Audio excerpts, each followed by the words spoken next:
Hello everyone. हमारा आज का केस स्टडी का चैप्टर है चैप्टर नंबर 2, जिसका नाम है general auditing principles and auditor responsibilities. इस चैप्टर के ऊपर सिर्फ एक केस स्टडी है जो अब तक आईसीएआई ने रिलीज की है। अर्लियर जो पुराना स्टडी मटेरियल था, जुलाई 23 में इंस्टीट्यूट ने रिलीज किया था, उसमें से ये केस स्टडी ली है हमने। जो नया स्टडी मटेरियल है उसमें आईसीएआई ने ये केस स्टडी हटा दी है। Rather most of the chapters के अंदर आईसीएआई ने नए स्टडी मटेरियल में केस स्टडीज को हटा दिया है। अब केस स्टडीज जो अवेलेबल है प्रैक्टिस के लिए वो आईसीएआई के नॉलेज पोर्टल पर अवेलेबल है। तो जो इस चैप्टर की केस स्टडी है, चैप्टर नंबर 2, ये केस स्टडी मटेरियल जो जुलाई 23 एडिशन था उसमें है, बट जो अभी इन्होंने रिसेंटली नया स्टडी मटेरियल निकाला है दिसंबर 24 का, उसमें ये केस स्टडी नहीं है। हाँ, आईसीएआई के पोर्टल पर ये केस स्टडी डली हुई है for the purpose of practice, और केस स्टडी है एसए 240 एंड 250 पर based. SA 240 auditor responsibility relating to fraud in an audit of financial statement, and SA 250 consideration of law and regulation in an audit of financial statements. तो चलिए start करते हैं chapter 2 की case study को।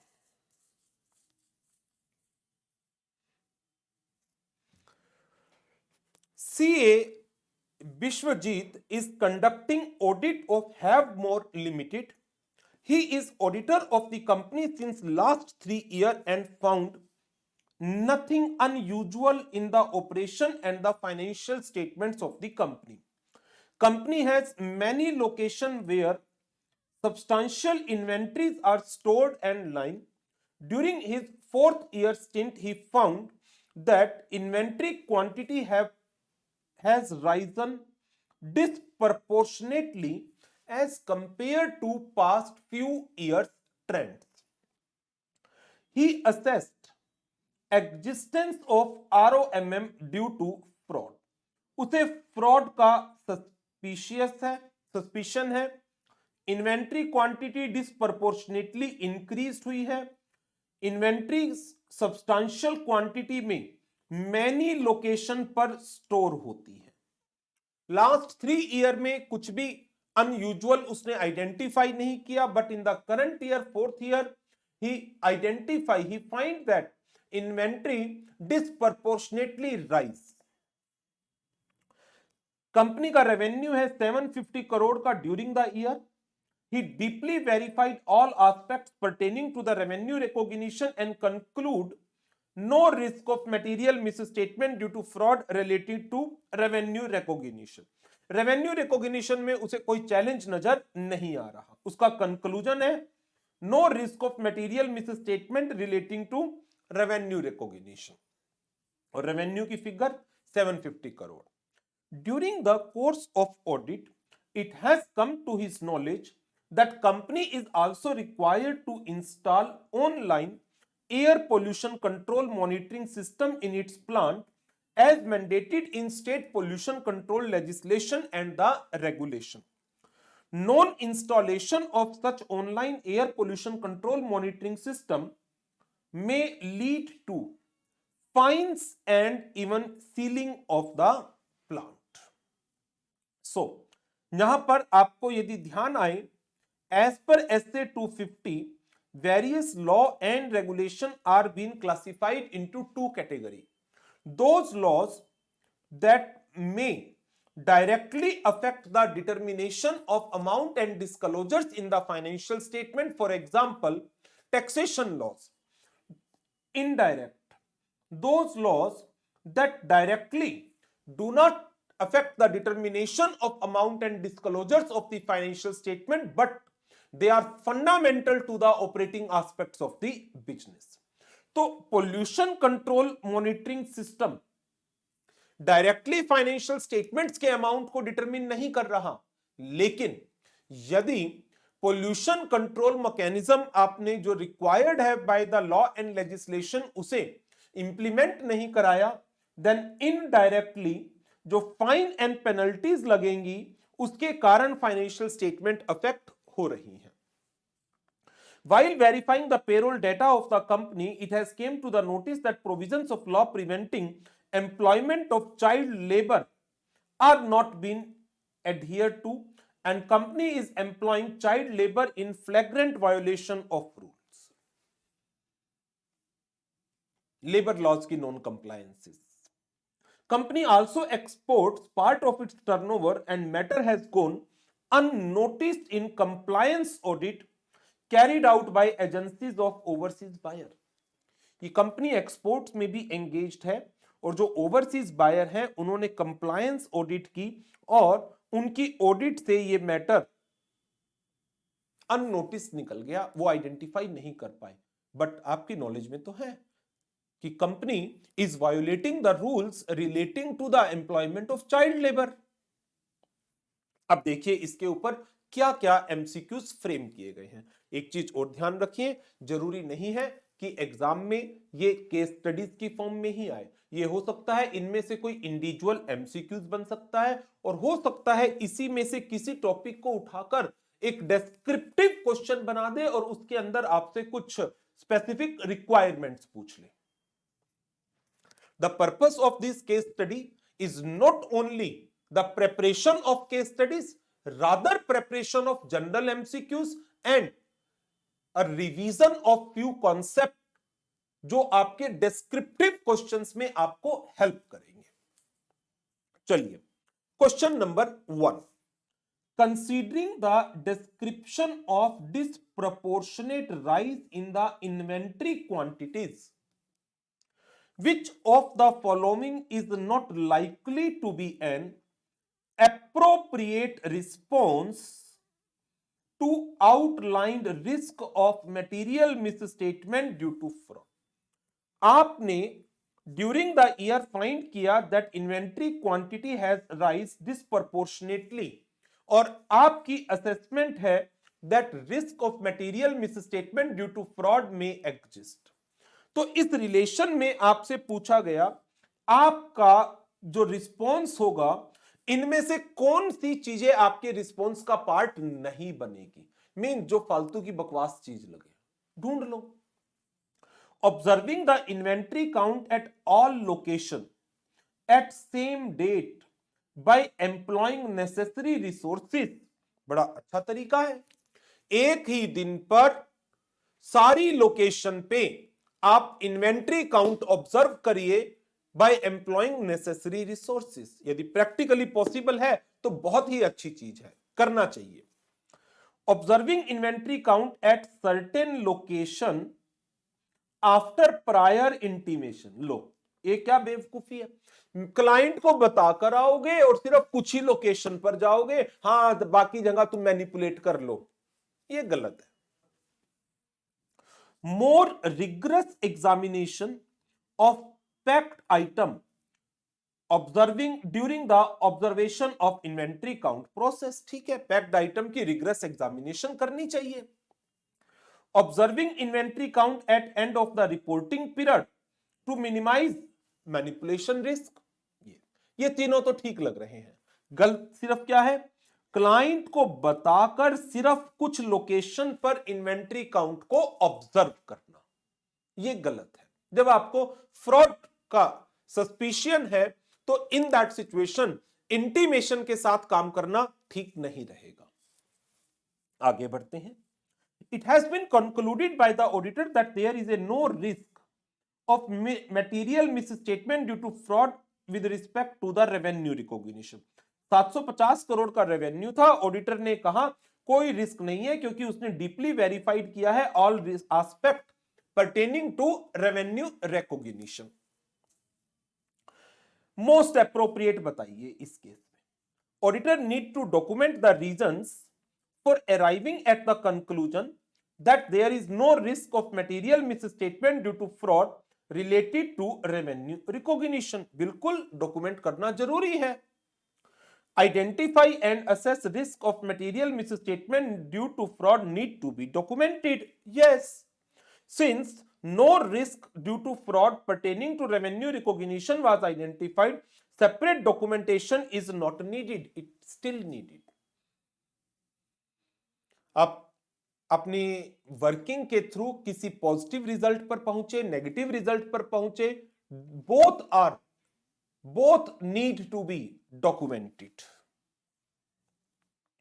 Auditor need only to document that no risk due to fraud relating to revenue recognition was identified. सिर्फ ये document करिए. आप कैसे इस कंक्लूजन पर पहुंचे, उन रीजंस को डॉक्यूमेंट नहीं करे, ऐसा कैसे पॉसिबल है? गलत. ओनली नहीं होता. Auditor need to give reference to the discussion among engagement team members to document that no risk of material misstatement due to fraud relating to revenue recognition was identified. आप अपनी engagement team के discussion को refer करिए documentation में. Auditor needs to give reference to engagement team discussion to document that no risk of material misstatement due to fraud relating to revenue recognition was identified. सिर्फ reference देने से engagement team members की meeting के अंदर कि कोई risk of material misstatement due to revenue recognition has not been identified, आपकी SA 230 की, एसक्यूसी 1 की रिक्वायरमेंट एज सच पूरी नहीं हो रही. Which of the following statement most appropriately describe responsibilities of an auditor in relation to compliance with the state pollution control legislation and regulation? State pollution control laws वो direct category में आएंगे या indirect में? Indirect में आएंगे. जो direct होते हैं उसके रिलेशन में auditor is required to perform the detailed procedures so as to collect sufficient appropriate audit evidence that related law and regulation has been complied with. लेकिन जो इनडायरेक्ट होते हैं लॉ एंड रेगुलेशन, वहां पर आपके जो प्रोसीजर्स हैं वो लिमिटेड प्रोसीजर्स होते हैं, so as to identify any instances of non compliance, जिसमें आप इंक्वायरी कर सकते हैं with the management and others. You may check the correspondence with the appropriate authority जो मैनेजमेंट ने की है. दो लिमिटेड प्रोसीजर्स बताए गए हैं. Sufficient appropriate evidence needs to be obtained by the auditor to verify the compliance. No, because pollution laws are not directly affects the determination of amount and disclosure. Physical verification of workability of such system is required from an auditor. Physical verification of such system, मैं कहां समझ पाऊंगा इन चीजों को? हम chartered accountant financial figures में बातें करते, फाइनेंशियल फिगर्स को एग्जामिन करते हैं. आपका pollution control system physically work कर रहा है या नहीं कर रहा, धुआं कितना उड़ रहा है, उस धुएं में क्या क्या पोल्यूशन एलिमेंट है, how I can check it? I will not be able to examine it. Only inquiry of company management personnel and review of correspondence with the regulatory authorities are sufficient to verify the compliance. बिल्कुल ठीक. ये हमारे दो limited procedures होते हैं, inquiry the management and others within the entity and review the correspondence with the appropriate authorities. ये बिल्कुल सही है. Only physical verification of workability of such system and review of correspondence are sufficient. नहीं, physical verification of workability of the pollution control system मेरी audit scope से generally excluded होगा मेरे plan के हिसाब से. Auditor has observed non compliance of law prohibiting the employment of child labour, which is the most appropriate course of action for him to proceed in this matter. Non compliance हुआ है labour laws का. He should obtain further information to evaluate the possible effect of financial statement. बिल्कुल सही है. He must report the matter to the concerned government department. मेरी confidentiality के principal के against होगा ये.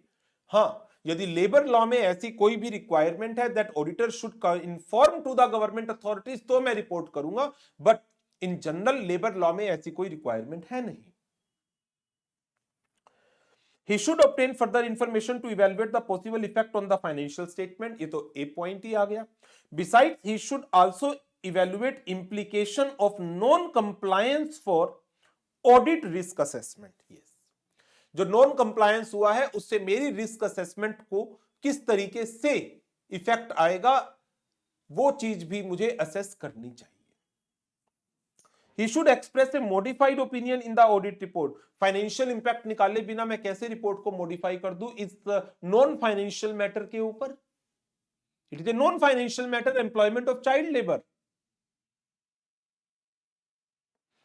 सो most appropriate one is the C. A ठीक है, बट ए में एक पॉइंट है, सी में दोनों पॉइंट सही है, तो मोस्ट अप्रोप्रिएट इसमें क्या होगा? सी होगा. ए गलत नहीं है, बट मोस्ट अप्रोप्रिएट पूछा गया तो मोस्ट अप्रोप्रिएट इस केस में सी बनता है. Which of the following statement is most appropriate about documentation of non-compliance with law and regulation in context of essay 250? Instances of identified non-compliance with law and regulation need to be documented. बिल्कुल सही. Instances of suspected non-compliance with law and regulation need to be documented. बिल्कुल सही है. Instances of non-compliance with law and regulation finally determined by the court of law need to be documented. Finally determined by court of law. ना, ऐसा नहीं है. बेशक court of law में pending है, मैं उसे भी डॉक्यूमेंट करूंगा. Instances of identified as well as suspected non-compliance needs to be documented. Yes, it needs to be documented. So, इस चैप्टर के ऊपर एक ही केस स्टडी थी, ये कंप्लीट हो गई. तो इस सेशन को यहीं पर करेंगे ओवर और नेक्स्ट सेशन में कंटिन्यू करेंगे with the next chapter. Thank you very much. Good bye.